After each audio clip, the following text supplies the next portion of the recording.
3 minutes late. I apologize. Good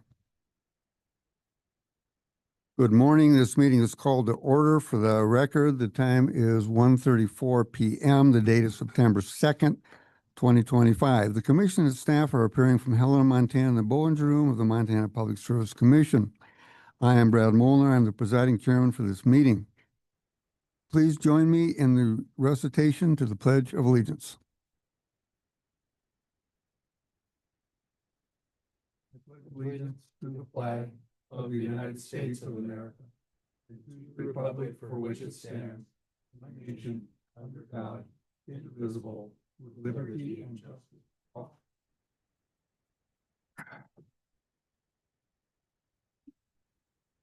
For the record, the following commissioners are present. We have Commissioner Wellborn, Commissioner Pinocci, myself, of course, Commissioner Fielder, and Commissioner Bukacek. We have a quorum. The quorum is satisfied by 3 of the 5 commissioners. We're there.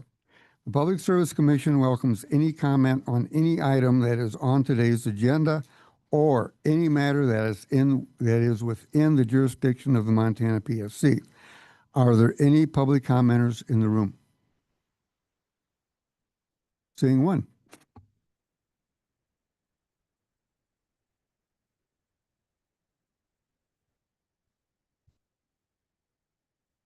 Good afternoon, commissioners.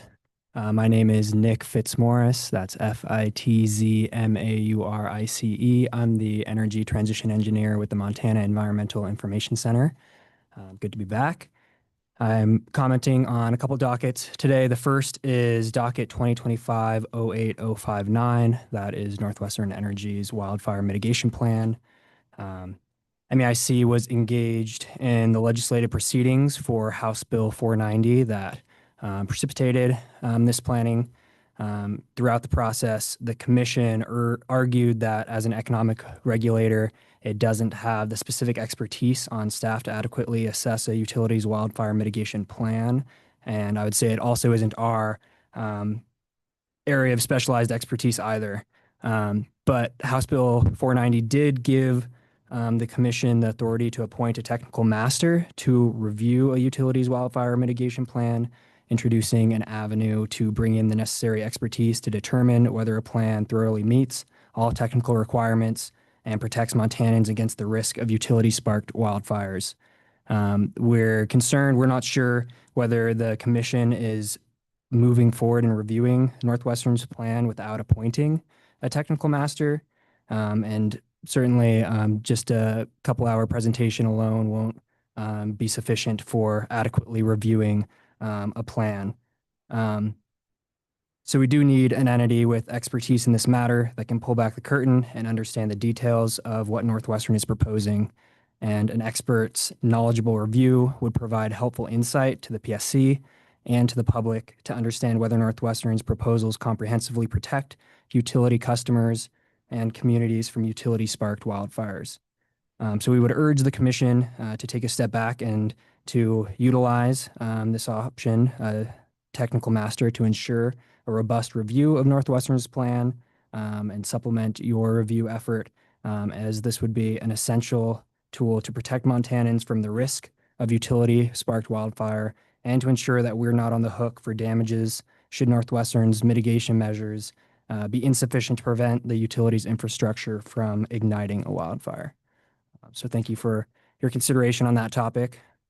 I will transition to the second topic of my comment, which is yes, docket 2022-09087.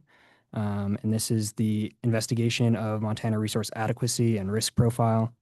We appreciate the commission's efforts to gain greater transparency in Northwestern's data center announcements. And this letter that the commission is considering today is timely and urgent. We're currently looking at as much as 2,100 megawatts of proposed data center load in Northwestern service territory, which would quadruple the utility's current average load in Montana that currently is about 760 average megawatt hours. And Northwestern has indicated that it anticipates executing contracts with some of these facilities as soon as October of this year. Meanwhile, the utility has yet to demonstrate where this power will come from, who will pay for it, and how it will impact existing homeowners and small businesses. We're concerned. We appreciate the draft letter and are a little concerned that it only references 3 proposals while we've counted on our end as many as 6 in Northwestern's territory. We would ask the commission to expand the language to make sure it clarifies that it applies to any and all agreements that Northwestern has made regarding serving potential data centers. And this is a rapidly developing issue, and we think that it should be an ongoing request for any future proposals that might come to light that we don't know of at this time. Should also request information about whether any of these data centers are shopping around with duplicative projects in other service territories that may be under different names. As we monitor these projects across the country, it's clear that data centers are looking to build where they know they'll receive the best deal on electricity and the least amount of scrutiny from local regulators such as this commission. But continued scrutiny is essential of these agreements to ensure that these proposals do not adversely impact the reliability and affordability of Montana's electric grid. We're at a critical juncture to protect Northwestern's existing customers from being left on the hook to subsidize the energy for these projects, or worse yet, from getting left on the hook for getting stuck footing the bill when those loads vanish overnight, stranding newly built generation and transmission assets that were intended to serve those illusory loads. We ask that the commission continue to prioritize this issue, holding Northwestern accountable should it neglect to comply with the commission's requests and statutory requirements for serving large loads and protecting existing customers. Northwestern should not be able to move forward with serving these proposed data centers without explicit approval on a case-by-case basis from this commission, with an opportunity for public involvement and comment. That's all I have for you today. Thank you for your time and consideration of these matters. Thank you, Mr. Fitzmaurice. Is there any further additional on-site public commenters? Seeing none, our one online commenter is the online. Mr. Borseth. Mr. Borseth, can you hear me? Oh, sorry, I thought that. Okay, it says in person. I apologize. If Mr. Borseth shows up, we will put him in at the end of the work session. So with that in mind,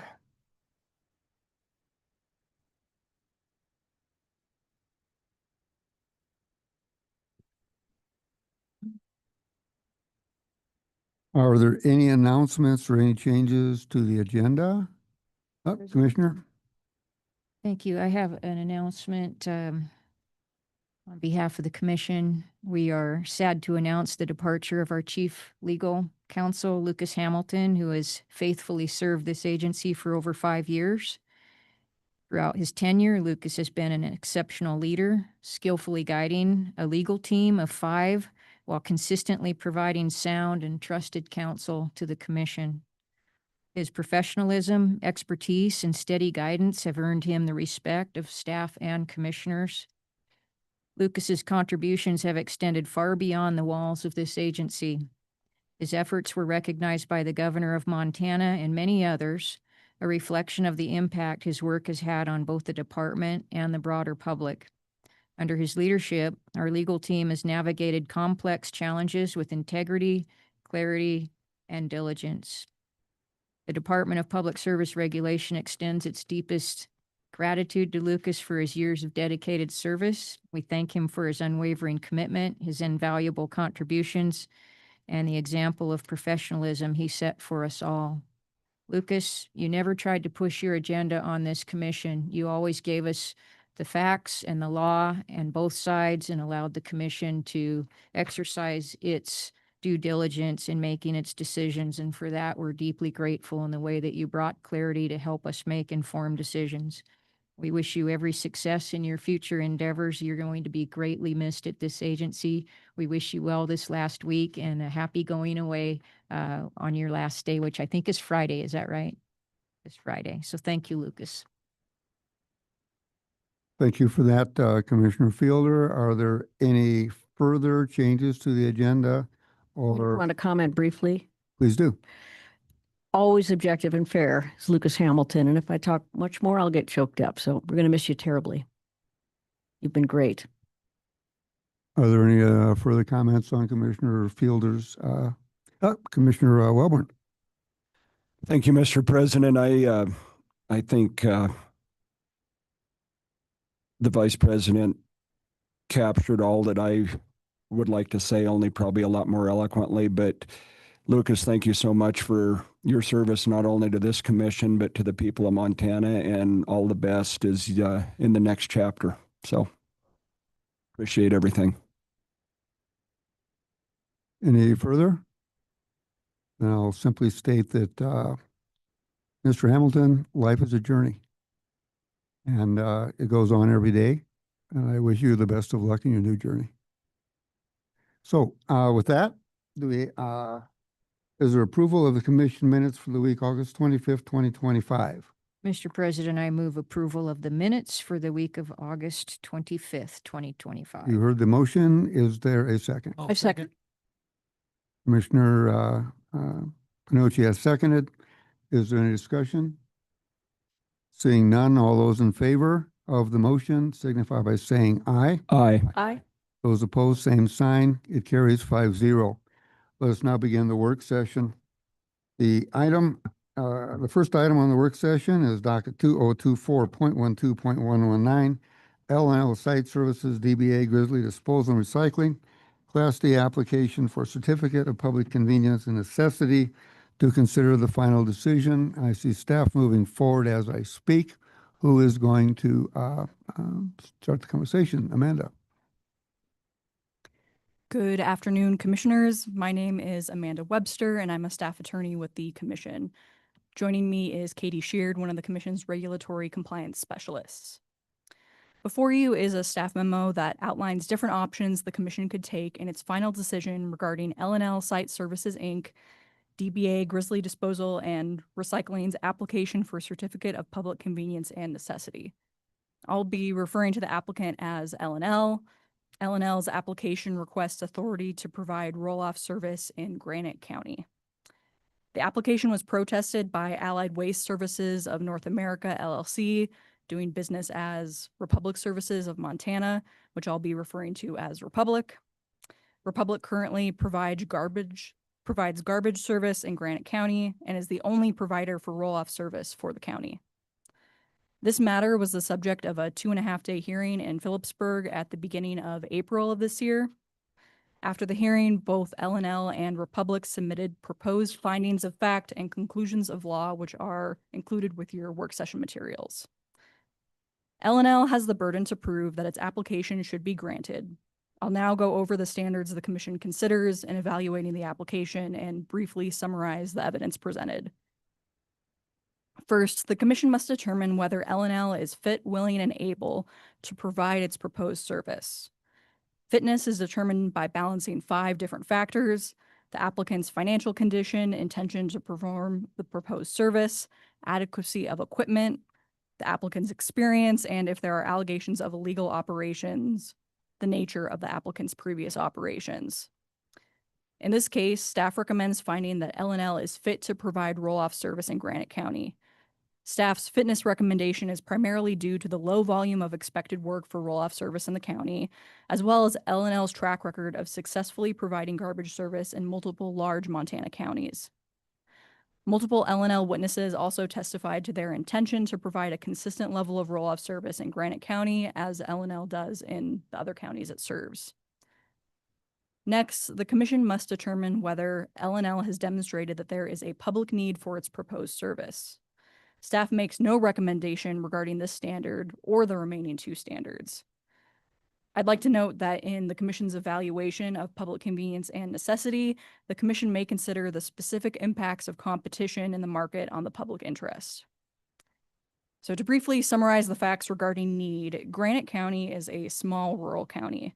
The commission has taken administrative notice that Granite County's population has grown by an average of less than 20 people per year from 2000 to 2020. And the population as of 2020 was just over 3,300 people. Generally, the record indicates that there may be persons requesting roll-off service in the county at least twice per month, and likely more during the construction season and depending on different business needs. 2 witnesses testified they choose to self-haul versus contracting with Republic for roll-off service. These witnesses indicated they would consider using L&L if it were authorized to provide service. Third, if the commission finds that public need is established, it must then determine whether L&L has demonstrated that Republic cannot or will not meet the public need. In staff's assessment, Republic has the means to meet the roll-off need in Granite County. The question for the commission is rather whether Republic is willing to meet the public need. Substantial testimony in this case was presented about the ranch at Rock Creek being denied roll-off service from Republic on 3 separate occasions from 2 different Republic customer service representatives in July and August 2024. Republic says this service denial was a mistake, that the company has since taken steps to offer roll-off service to the ranch, and that it has taken steps to prevent a similar mistaken service denial from happening again. The last standard the commission considers, even if the commission finds that Republic cannot or will not meet the public need, the commission must determine whether L&L has demonstrated that its proposed operations will not harm existing carriers that are essential and indispensable in the community to the detriment of the public interest. The commission has traditionally been more careful about harm to existing carriers when the service at issue is traditional garbage service, such as residential and commercial pickups, rather than roll-off service. In this case, Republic's annual revenue in Granite County is $166,000. This is roughly 0.3% of Republic's total $60 million revenue. However, Republic points out that the $60 million figure comes from its annual report, which does not separately identify its income from Granite County. Rather, the $60 million figure is Republic's income for the whole state. Republic argues that that figure cannot be used to estimate the business profitability in Granite County. Pursuant to the commission's delegation of authority to staff policy, based on the commission's decision here today, staff will prepare a draft final order reflecting the commission's decision. Then commissioners will have an opportunity to review the draft order before it is published to ensure that the document accurately reflects the commission's intent. Thank you for your time and listening to my presentation. I would now be happy to take any questions. Thank you. Are there any questions from commissioners at this time? Commissioner Bukacek. So I agree with staff's assessment of L&L's fitness. You know, one point, if I could state some things, and then if you could bring my concerns about this one item of fitness into the big picture of fitness, if you could do that. So L&L's general manager, Billy Fisher, stated that if the application is granted, L&L intends to provide roll-off services in Granite County to every interested shipper on day one, provide roll-off service throughout 12 months of the year, as you stated. L&L has not written a business plan for how they can take on Granite County with current staff without adversely affecting operations in Missoula. L&L has no plan to hire anyone new or increase equipment and has no estimate of services needed. And without an estimate of the customers it will be serving in Granite County, it's difficult to assess with certainty whether L&L's equipment will be adequate to serve the proposed area. So determinations of L&L's prior fitness to provide specific garbage services in other territories, that's not a proxy for establishing their current fitness. Considering the low volume of work that will likely be added in the short haul, not having a business plan and not planning new hires or equipment is understandable and might not create a notable risk. So I get that. Is that reason enough to agree to fitness in this case? And could you put it in a more general context of fitness? President Molnar and Commissioner Bukacek, there's a few different things said in your statement there, so I'll try and do my best to answer and put it in context. As I said, the fitness determination is a balance of 5 different factors. The commission does not require that the applicant submit a business plan or have any specific numbers. That's part of the applicant's discretion in presenting its case. staff's recommendation and staff's assessment here is that all the evidence presented by L&L, and especially its experience in other counties providing general garbage service in addition to roll-off service, its intention in addition to the low volume of service that would be expected from this rural county, are the main factors that drive staff's recommendation here in finding that L&L is fit, willing, and able to perform the proposed service. Excellent. Thank you. Any further questions from commissioners? Commissioner Finucci? Did you? Okay, are there any motions at this time? Thank you, Mr. President. I make a motion to support staff recommendations. Thank you. We have a motion. Is there a second? Seeing none? Oop, Mr. President, there time sensitive. was no staff recommendation in this docket, as I recall. There was some options. So which option would your motion cover, sir? Or how do you interpret that? I interpret that L&L's fit to provide service on roll-offs.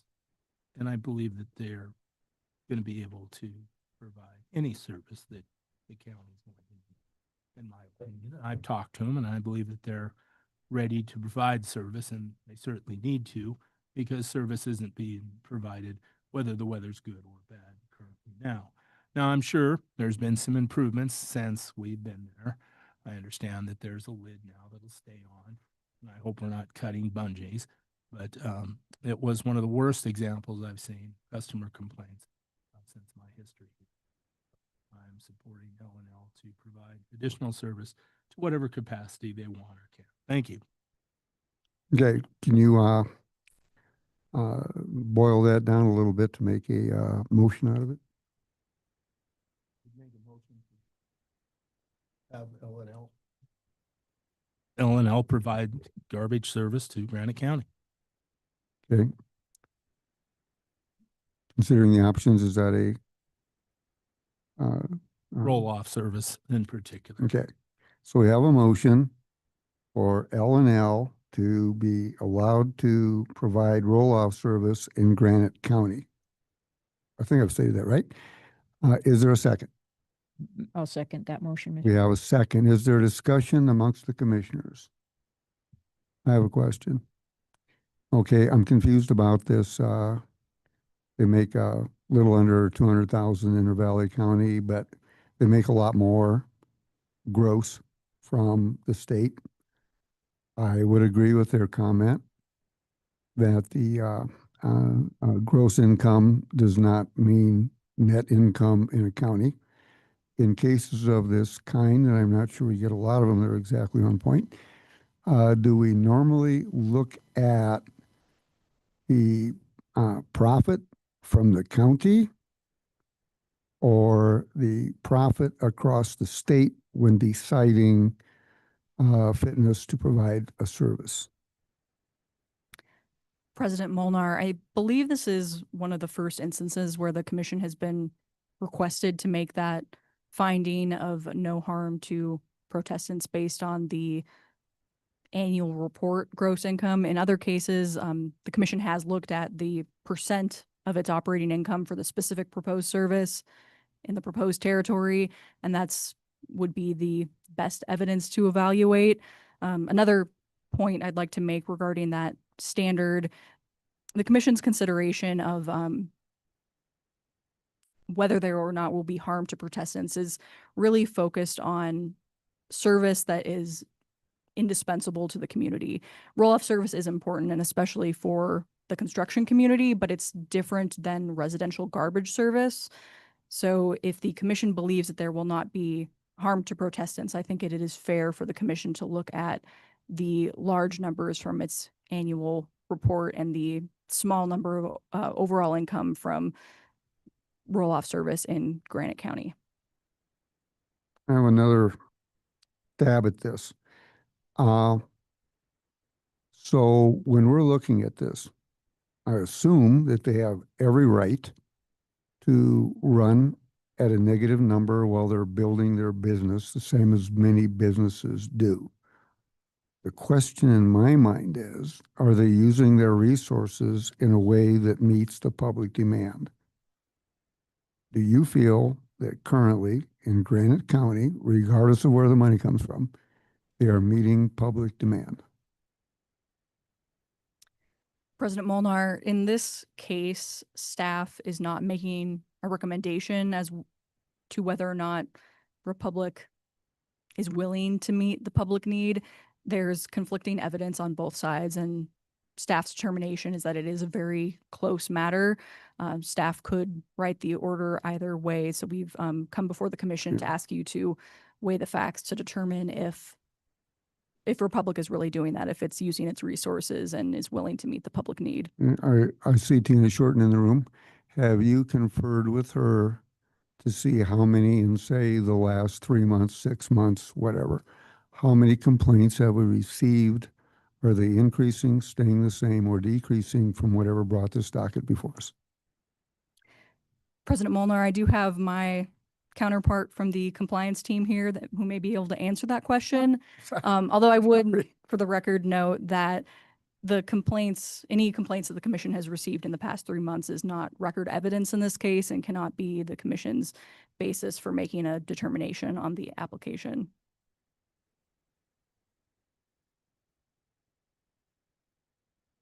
No, I do not.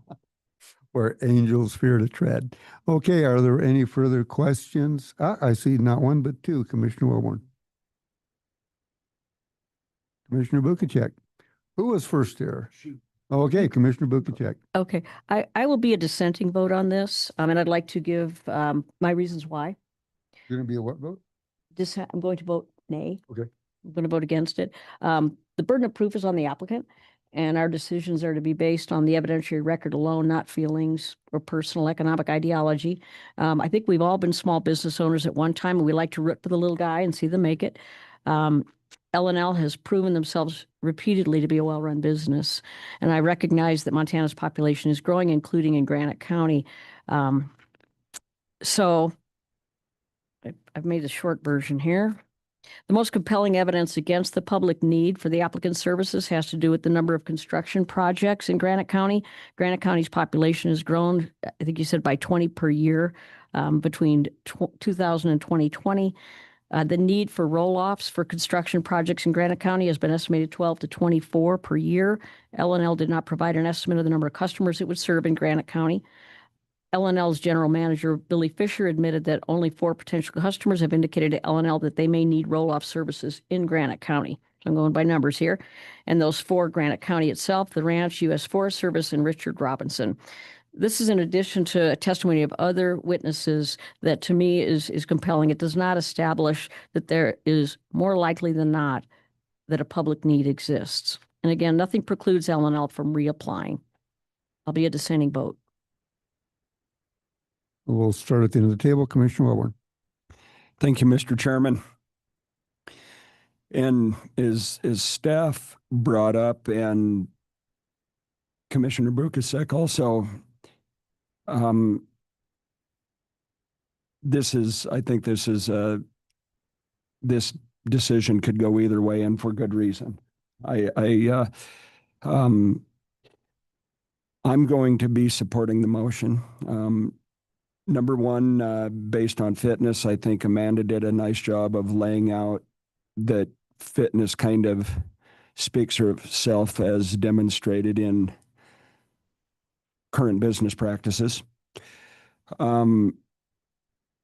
Let's talk about the public need. In my mind, it comes down to this. The public need is demonstrated by the protestants not taking care of the customer's needs, as was brought up in their testimony.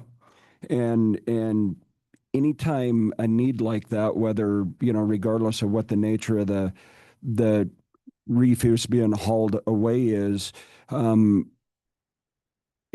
my mind, garbage or roll-off containers if a contractor or a business needs that container and the need is not being met, that's a disruption in business, and that doesn't seem right to me. It's disruptive to their business, and that doesn't feel right. And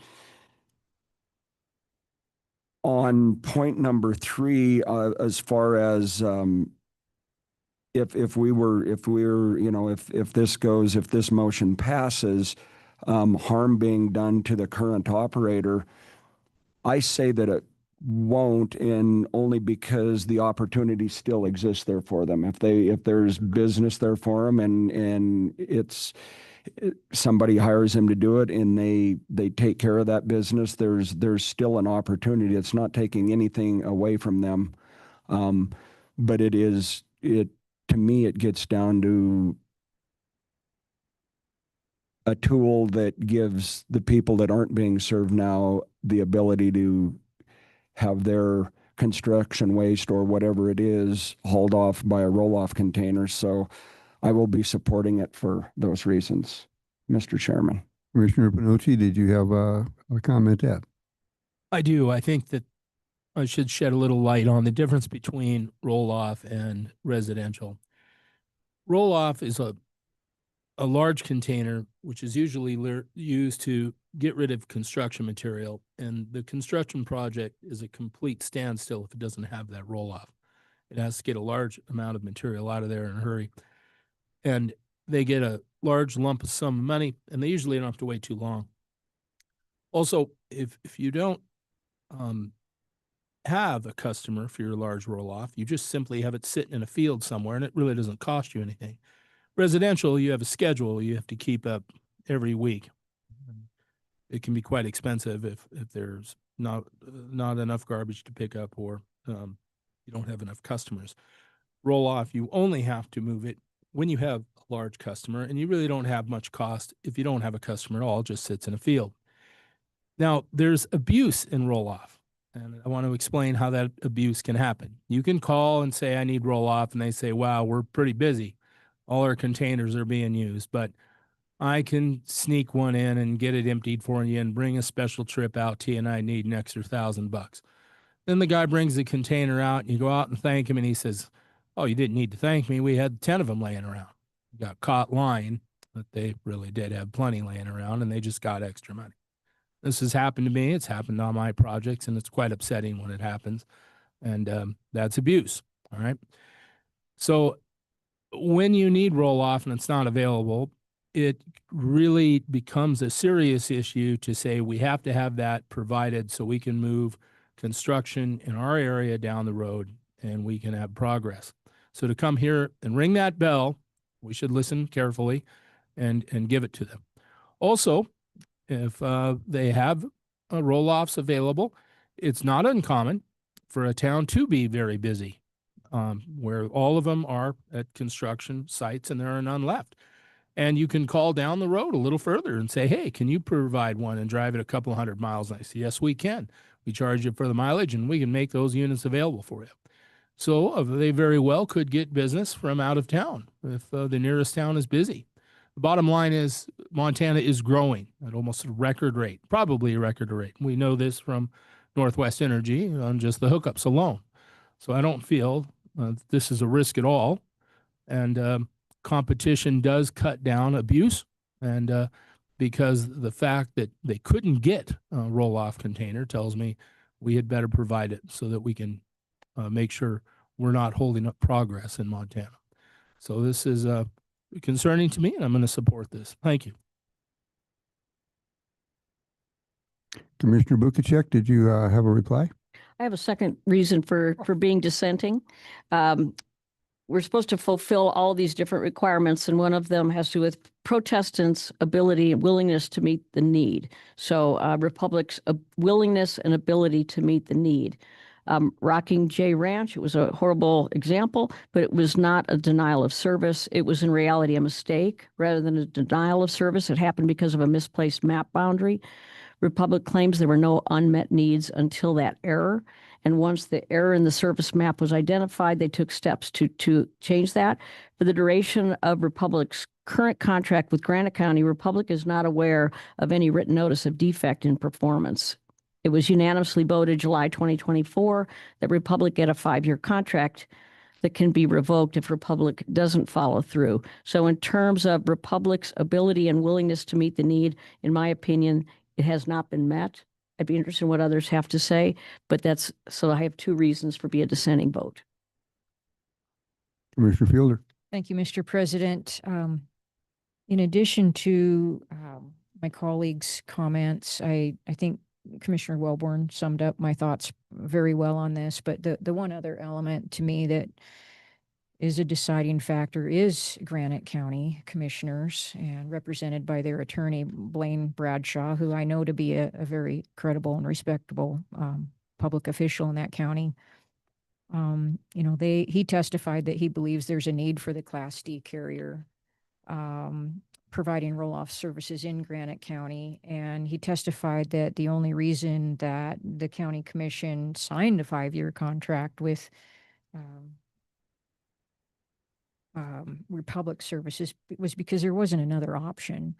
And it's a business practice we've seen Republic use in this district and others, where they lock in their customers.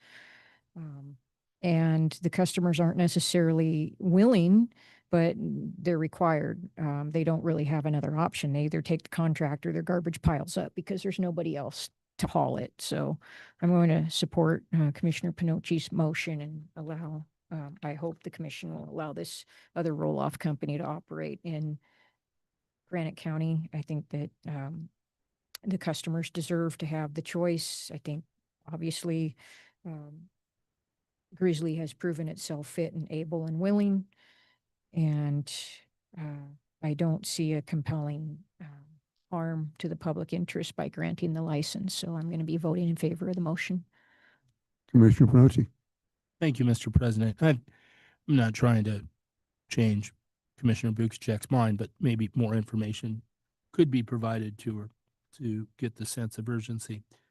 It's my understanding that garbage has a higher level of complaints in the past few months than maybe in the past few years, especially concerning Republic across this state. Do you have evidence of that, where Republic has been failing to provide service, not only for roll-off, but residential use reliably, or been able to provide roll-off when needed? That been a little bit more of a concern lately than before. Commissioner Pinocchi, we don't have particular evidence in this docket that Republic has been failing, other than the instances that are described regarding the ranch at Rock Creek and the few witnesses who testified they had a very difficult time working with Republic. The evidence shows that they were maybe calling a few times, playing phone tag with Republic. So the witnesses testified it was difficult to get in contact and ultimately chose to self-haul. As for other complaints that have come in, I have the same answer as I did to President Molnar's question. We can look into that information. If Katie doesn't, I don't expect that she has it right here in front of her, but that wouldn't be part of the evidentiary record we're considering here.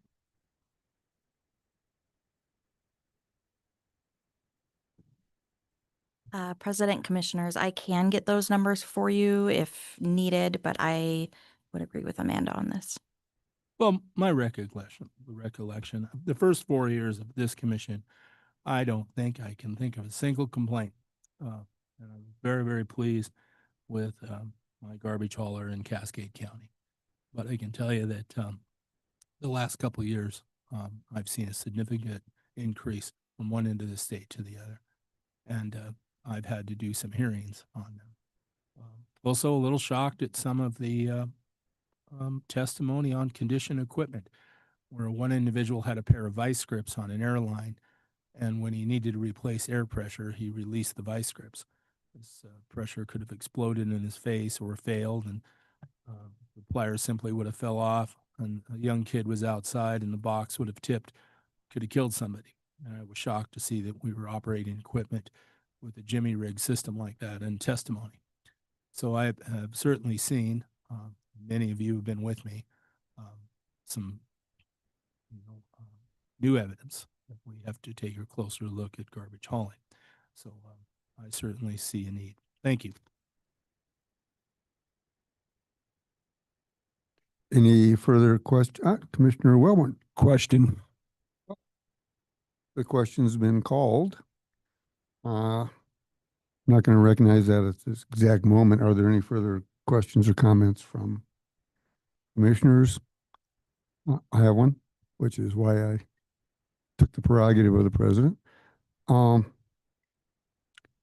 As I recall, this came about, the whole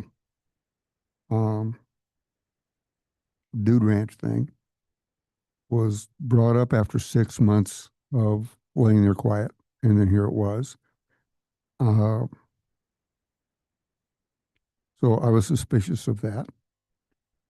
And you can't tell me what the debates are since then for timing, since I guess the docket became what it is. Before that, not counting the Dude Ranch, were there other complaints in the time frame you can talk about? President Molnar, are you asking about evidence from the witnesses who complained about service, or just Witnesses, or before that through Katie's department, Tina Shorten's department? Or is this the only real complaint that we're judging this on, or are there others that are within your time frame to be able to comment? President Molnar, there were at least 2 witnesses who complained of poor service from Republic. The evidence shows that neither of these witnesses were denied service, but as I mentioned, they were having difficulties contacting Republic. They said they were playing phone tag with them for a while, and they are in the construction industry, which is a time-sensitive industry, and so they ended up just hauling their own waste. I would characterize those as complaints against Republic service, even though they weren't particular denials. And I'd have to, again, refer to the compliance team for consumer assistance complaints that we've received, with the same caveat again that those aren't in the record. Bears and dumpsters is a huge problem in Lewistown.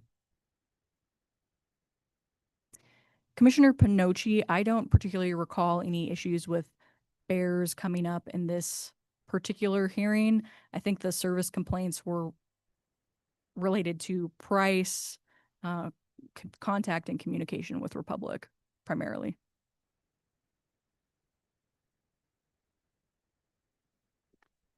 Seeing no further comments, the has been called by Commissioner Wellborn. All those in favor of granting the permit to L&L Site Services, DBA Grizzly Disposal and Recycling Class D, say aye. Aye. Aye. And those opposed? Nay. Despite my obvious sensitivity to competition, this is a really close one for me. I don't know that the evidence has been gathered to make a logical decision, but seeing as how we do have complaints within the time frame that were substantiated, I am an aye. Next, we have item number 2022.09.087, Commission initiated investigation into Montana resource adequacy and risk profile to consider replying to Northwestern's letter of March 24th interpreting Montana Code 69-8-201 sub 1. We have new staff that have moved forward. Will, you have been indicated as the spokesperson on this issue. Please proceed. Thank you, Mr. President.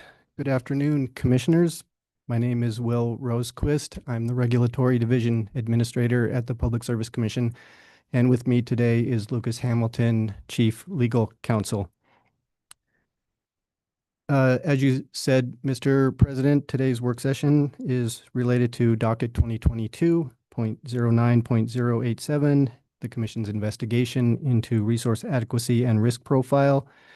The purpose of the work session is to consider sending a letter to Northwestern Energy that would express the Commission's interpretation of Section 69-8-201, Paragraph 1 of the Montana Code annotated, which governs Northwestern's service to customers with an average monthly demand equal to or greater than 5 megawatts. For simplicity, for the rest of this work session, I will refer to those customers as large load customers. For a bit of background, Section 69-8-201, Paragraph 1 states that a large load customer that was not purchasing electricity supply from a public utility on October 1, 2007, cannot purchase supply from the public utility unless it demonstrates that the utility's provision of that service will not adversely impact the utility's other customers over the long term as determined by the Commission. In December 2024, Northwestern issued 2 press releases announcing plans to supply electricity to data center customers. Based on information in the press releases, it appeared that these customers could be large load customers. In February of this year, the Commission sent a letter to Northwestern asking whether those data center customers meet the criteria in Section 69.8.201 and how Northwestern interprets the limitations in that law. Northwestern responded to the Commission's letter in March. Northwestern said that it had re-examined and updated its interpretation of the law and concluded that when the law refers to a customer not purchasing supply from a public utility on October 1, 2007, it is referring to customers that already existed on that date. And since the new data center customers were not in existence on that date, Northwestern has an obligation to serve those customers, and the customers do not need to demonstrate no adverse impact to other customers. So the draft letter for your consideration in your work session materials for today disagrees with Northwestern's interpretation.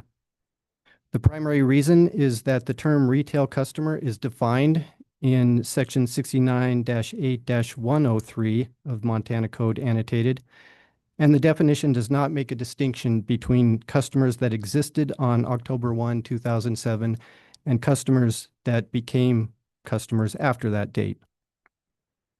Northwestern's interpretation inserts a temporal limitation into the statute's definition of retail customers that isn't there.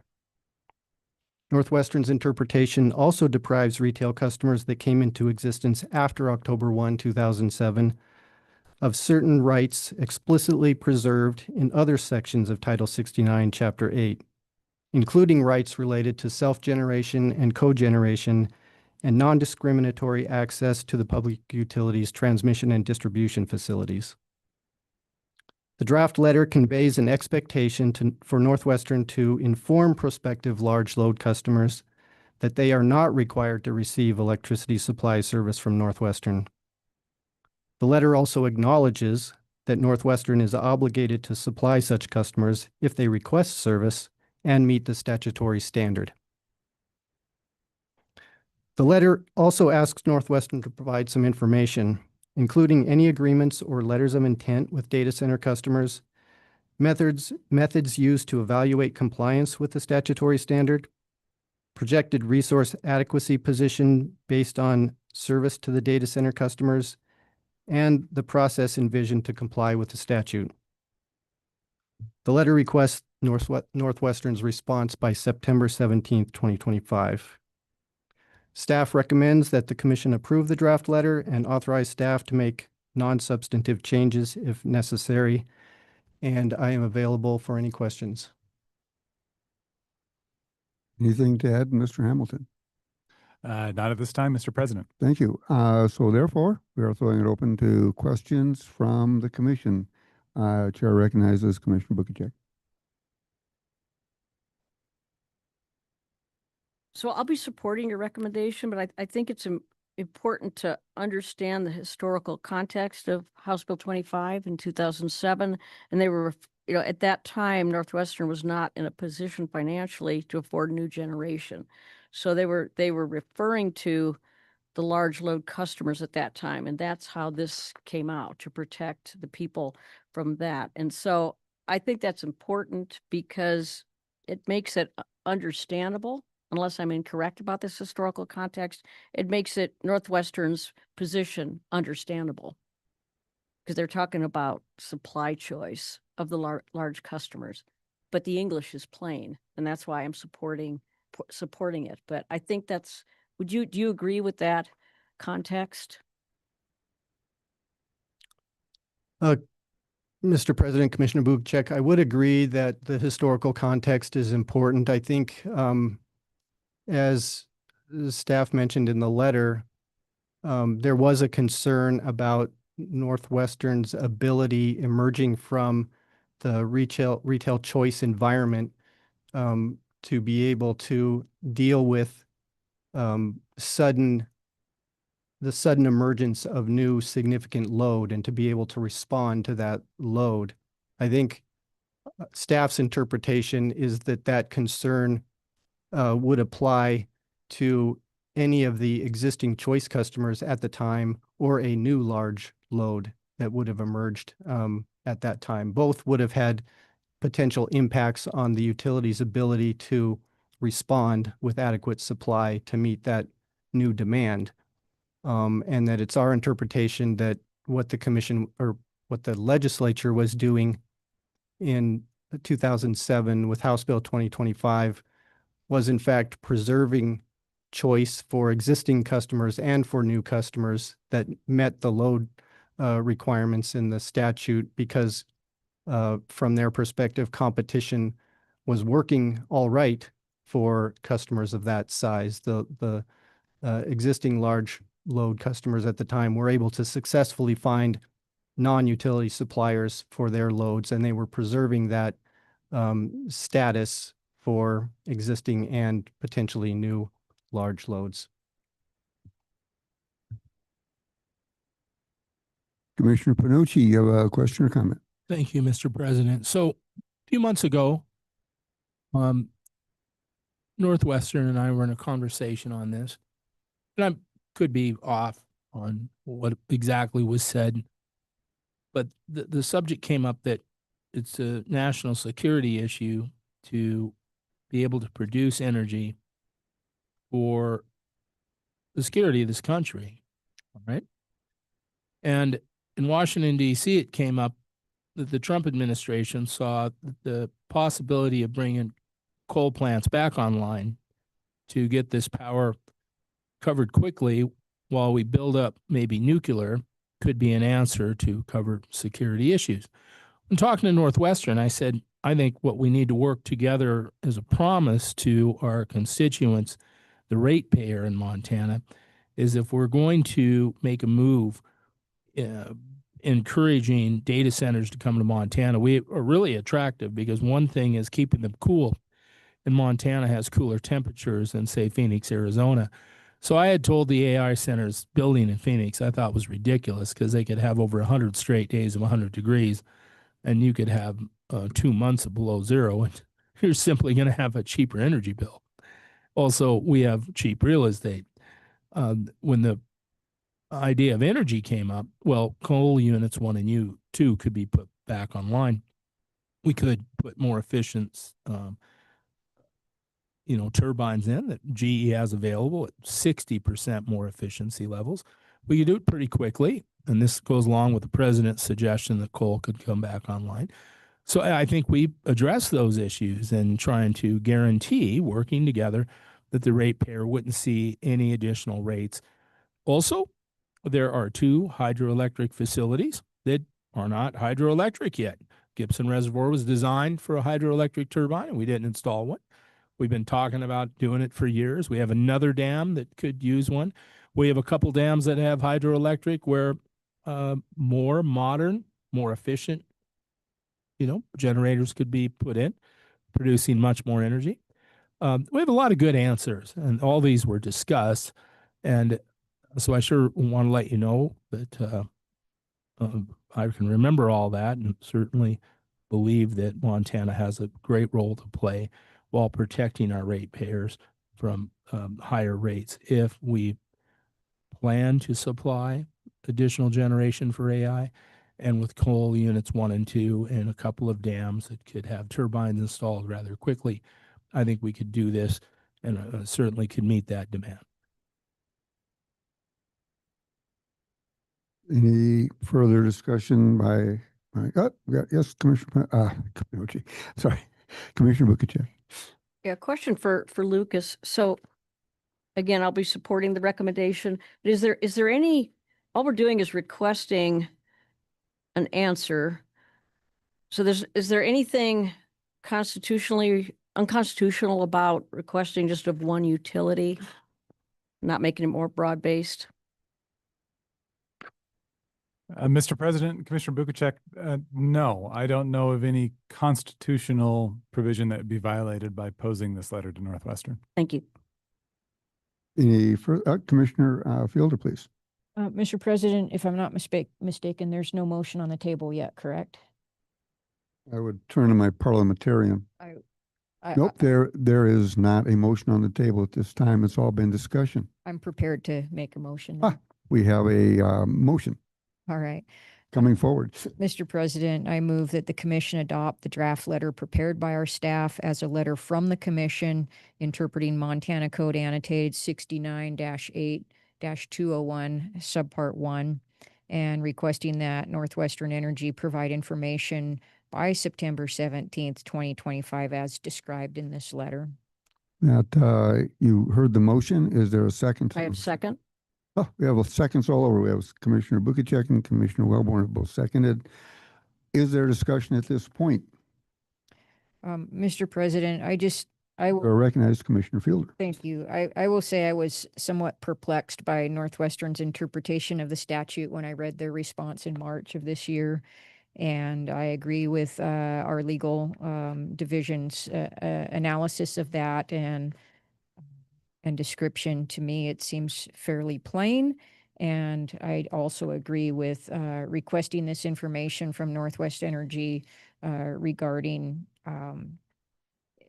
this really, really huge issue for us. And it's huge in so many ways. How is Montana going to serve these data centers, and what is the commission's role within this? And I think this letter makes it clear. And I think the information that we're requesting is very important to the public interest. So I will support the motion. Any further comment from my co-commissioners? I have some.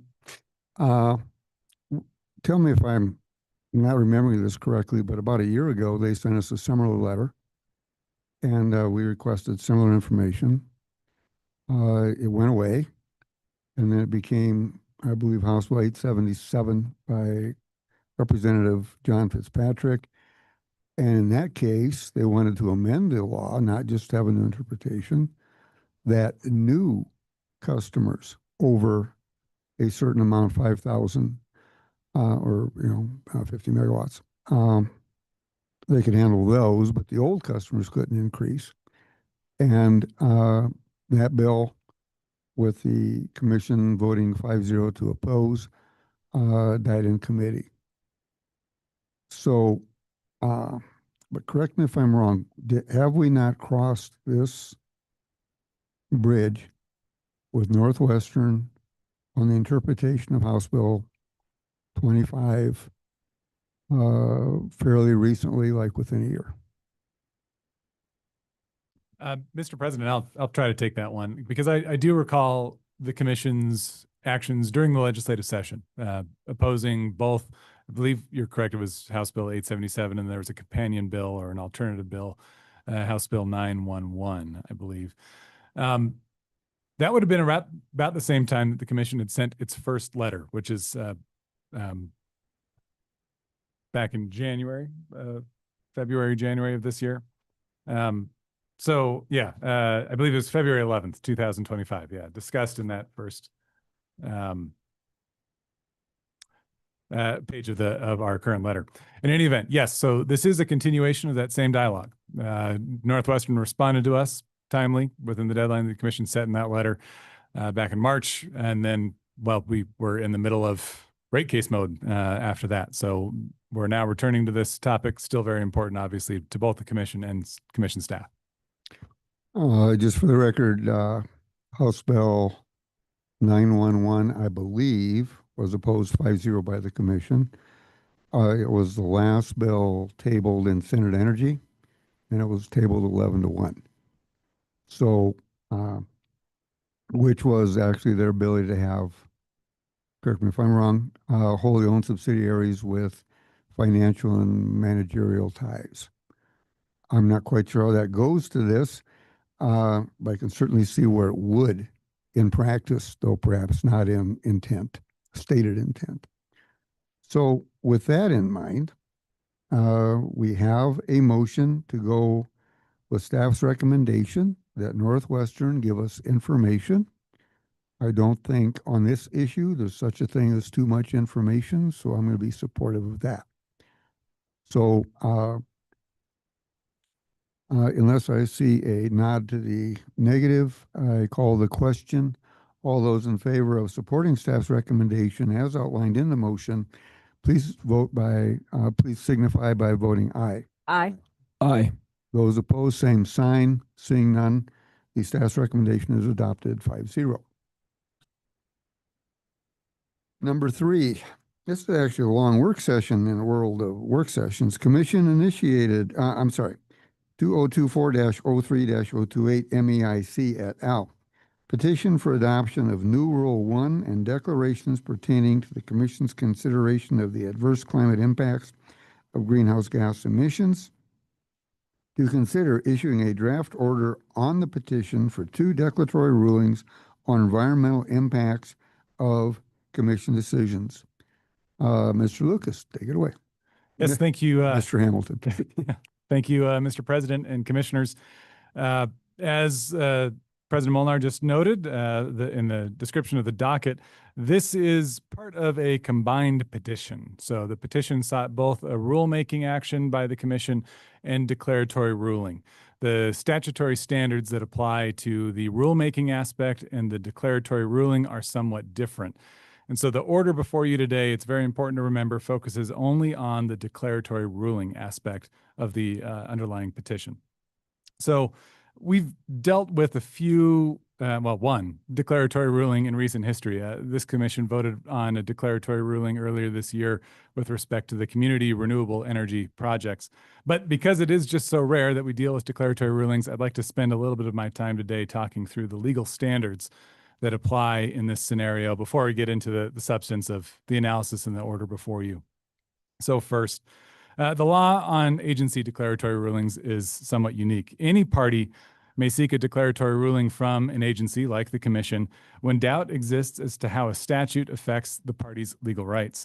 The Commission may either deny or approve the request for a declaratory ruling, and if the Commission denies a request for a declaratory ruling, it must include in that denial the grounds for the Commission's decision. Declaratory rulings or the refusal to issue such a ruling are subject to judicial review under MAPA, under the same standards that apply to contested case proceedings, which bears repeating, make this different from a rulemaking proceeding, which is not subject to that same mechanism of judicial review. Certainly there is judicial review for rulemaking, but not the same mechanism that we're talking about here. And I would, of course, be happy to answer any Commission questions about that if it comes up. Second, it's important to bear in mind that while it's reviewed under the standard for a contested case, it's not actually a contested case. So in a declaratory ruling, an agency makes an interpretation of law as applied to the given facts. An evidentiary hearing, complete with witness testimony and cross-examination and intervention, is not required to issue a declaratory ruling. Instead, the administrative record in a case like this includes the petition itself, a statement of any matters that the Commission or the agency officially noticed, and when demanded by a party, a stenographic record of any hearings held. In this case, the Commission did hold a hearing on the petition back in April of 2024. At that hearing, it was structured as a listening session. So petitioners, proponents of the petition, opponents of the petition, and some informational witnesses were provided an opportunity to provide comment, but none of that was sworn, None of that was subject to cross-examination, so it's not proper to consider it an evidentiary hearing like you normally see in a contested case. Additionally, no party demanded a stenographic record of that hearing, and the commission did not take administrative notice of any facts. So the draft order before you evaluates the petition based on its given facts and concludes that the request for a declaratory ruling should be denied. And now's where I'll pivot into the specifics of the analysis for the case before you. The petitioners requested 2 declaratory rulings. The first sought an interpretation of the Montana Constitution. In the draft order, staff recommends denying for 3 primary reasons. First is that MAPPA gives the commission the right to issue declaratory rulings, but that right is limited only to statutes, rules, and orders of the commission. So it would be technically beyond the scope of MAPPA to go ahead and issue a declaratory ruling on the meaning of the Constitution. Second, there's a long line of Montana Supreme Court cases that hold that constitutional questions are properly answered by district courts, by the Supreme Court, by the judicial branch, rather than administrative officers. So following that precedent, it would also be improper for the commission to issue that first declaratory ruling. And third, even if the commission had the authority under case law and MAPPA to issue that declaratory ruling, the draft order before you still concludes it would be inappropriate to do so here because the right to a clean and healthful environment exists alongside several other very important rights, including the right to pursue life's basic necessities. And in the context of utility service, utilities often provide the means for pursuing life's basic necessities, right? This is water service, this is sewer service, heat and light that keeps life going on in a cold state like Montana in certain months of the year. So if the commission were to consider constitutional rights and had the authority to do so, staff would recommend that you do so in the context of a contested case with evidence and with a full presentation of how each of those constitutional rights would be affected. Moving now from the first request for declaratory ruling to the second. In the second request, the petitioners have listed a variety of statutes within Title 69 that the commission does have authority over, that the commission does implement.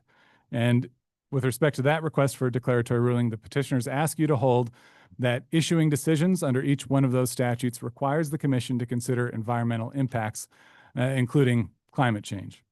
In the draft order before you, we again recommend denying that request for declaratory ruling, and the analysis that follows is grouped into 2 categories. The first is statutes that concern resource planning, and the second is statutes that concern a public interest determination. On the resource planning side, the legislature has already evidenced how it goes about directing the commission to consider environmental impacts. And indeed, the commission has responded to those directions by adopting rules that specifically describe how utilities have to address environmental impacts in their resource planning. And so as a result, staff recommends that no further action needs to be taken on the resource planning statutes in order to carry out the legislative purpose. And in fact, by adopting the declaratory ruling as requested here, you'd be inserting additional mandatory requirements into those statutes that the legislature never intended, which would violate the normal rules of statutory construction. Turning now to the statutes that concern public interest determinations, all of those statutes, save one, contemplate a contested case process where you'd have evidence, testimony, witnesses testifying under oath subject to cross-examination before the commission makes findings of fact and conclusions of law. Staff believes that when you're in the position to be making findings of fact, it is best to follow MAPPA's guidance and make those findings of fact based only on the record evidence before you. So with respect to all of the statutes cited by the petitioners, we do recommend denying the request for a declaratory ruling because to do so would engraft additional mandatory requirements into those statutes that the legislature did not clearly intend. And instead, you should consider facts and evidence on a case-by-case basis and determine only in the context of cases exactly what rights are implicated by the parties appearing in front of you.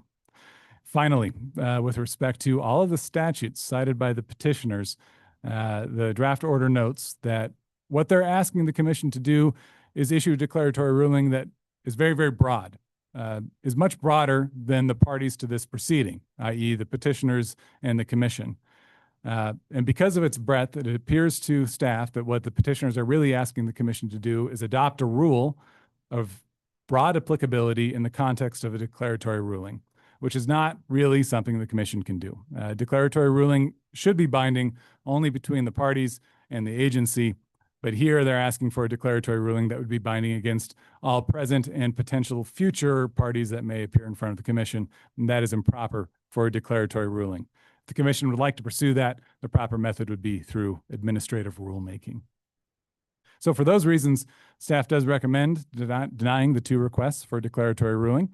You have before you the draft order. Staff would also request the commission's authorization to make non-substantive edits. As a declaratory ruling, this will have to be published in the Montana Administrative Register, so there may need to be some formatting and style changes to make that happen. With that, I'd be happy to answer any questions you may have. Well, with that, are there any questions from my fellow commissioners? Commissioner Bukacek. I don't have any questions, but because I followed this process very, very closely, I am fully aware of the enormous amount of work that staff put into this, for quite a few months in the spring of 2024 and now recently just working on this. So it's just brilliant work and arduous. So thank you.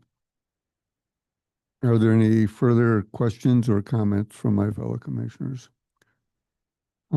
I will then opine, just so that people know, Lucas and I have talked about this several times. I think he's done an excellent job of putting down an excellent position. But I will remind all that this is one step. Anybody thinks this isn't going to court, I think that they are wrong. Therefore, it was imperative in my mind to write this as tight as possible. I think it has been written as tight as possible. The presidential order that's in here, Lucas and I talked about at some length. There's a lot of things I don't understand about that. 60 days, longer. I deal with those at the OMS level. Recently on a coal plant covered by this in Michigan. So I doubt seriously that the president is done issuing things on these issues. His goes to laws. This could easily be a judicial ruling. I agree with Lucas that is not included in that. I can see where it would be. So nationally, regionally, in the state of Montana, this is a conversation that will be going on for some time. I thank you, Lucas, for what you've done. Unless I see a nod outside of that, I'm going to call the question. Those in favor of accept. We haven't made a motion. I'll make a motion. Oh, I always forget that. May I? Oh, sure. I move to approve the draft order on petition for both declaratory rulings and to authorize staff to make non-substantive changes. I'll second it. So a motion, we have a second. Did you want me to repeat my soliloquy as previous? No, that's okay. Okay, those in seeing no opposition, I'm going to call the question. Those in favor of the motion will signify by voting aye. Aye. And those opposed, same sign. The motion carries 5-0. Number 4, commission-initiated litigation status update. To provide an update on currently pending litigation and discuss litigation strategy. This may be closed in part to the public. It is about to be closed to the public. And, sorry. So, based upon staff attorney's request to discuss confidential litigation strategy with the commission related to Republic v.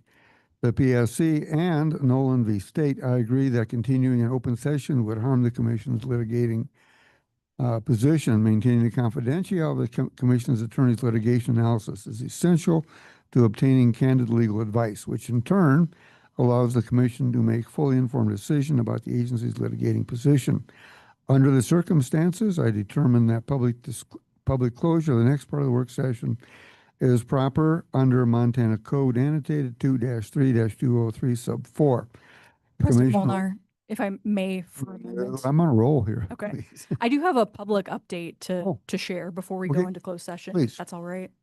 So I'm back again to provide an update about 2 currently pending court cases involving the commission.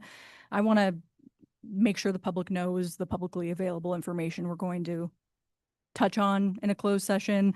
I think that's appropriate. So I'll start talking about the publicly available information in the cases, then I'll request that we go into closed session and you can finish your determination there. Good, because I really like this. So the first pending case is Parker Nolan versus the state of Montana and Evergreen Disposal Incorporated, which is currently pending before the Montana Supreme Court, case number DA 24-0369.